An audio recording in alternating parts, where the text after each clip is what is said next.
হরে কৃষ্ণ। রাধে রাধে বন্ধুরা, লীলা গোপুসোনা পরিবারে আপনাদের সকলকে সুস্বাগত।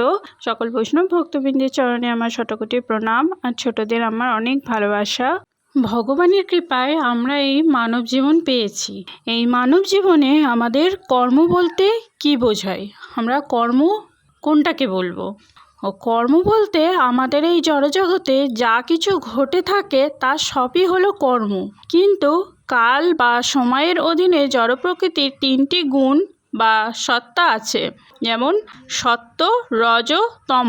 এখানে সত্ত্ব বলতে বোঝায় নির্মল বা স্বচ্ছ, রজ বলতে বোঝায় ক্রোধ বা রাগ, আর তম বলতে বোঝাচ্ছে উন্মাদ বা অজ্ঞানতা।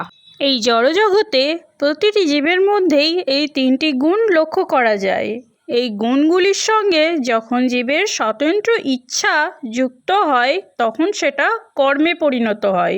জীবের এই তিনটি গুণের মধ্যে যখন সত্যগুণ প্রকট বা সামনে এসে জীবের স্বতন্ত্র ইচ্ছা যুক্ত হয়ে যে কর্ম হয় সেই কর্ম সর্বদা নির্মল বা স্বচ্ছ হয়। এক্ষেত্রে জীবের বাকি দুটি গুণ রজ এবং তম প্রচ্ছন্ন বা ঢাকা থাকে। আবার জীবের রজগুণের সাথে স্বতন্ত্র ইচ্ছা যুক্ত হয়ে যখন কোনো কর্ম হয় তখন সেটা ক্রোধ বা রাগযুক্ত কর্মে পরিণত হয়।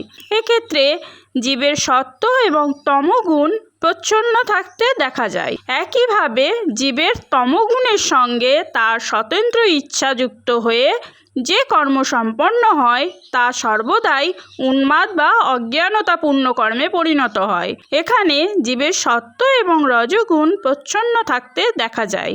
তাহলে বন্ধুরা, কর্ম বলতে বোঝা গেল জড়জগতে এই তিনটি গুণের সাথে জীবের স্বতন্ত্র ইচ্ছে যুক্ত হয়ে যে কাজ হয় সেটাই হলো কর্ম। বন্ধুরা, ধর্ম বিষয়ক তথ্য জানতে এই লীলা গোপুসোনা পরিবারকে সাবস্ক্রাইব করে সাথে থাকুন। আর ভিডিওটি যদি আপনাদের ভালো লাগে তাহলে একটা লাইক ও শেয়ার করে দেবেন।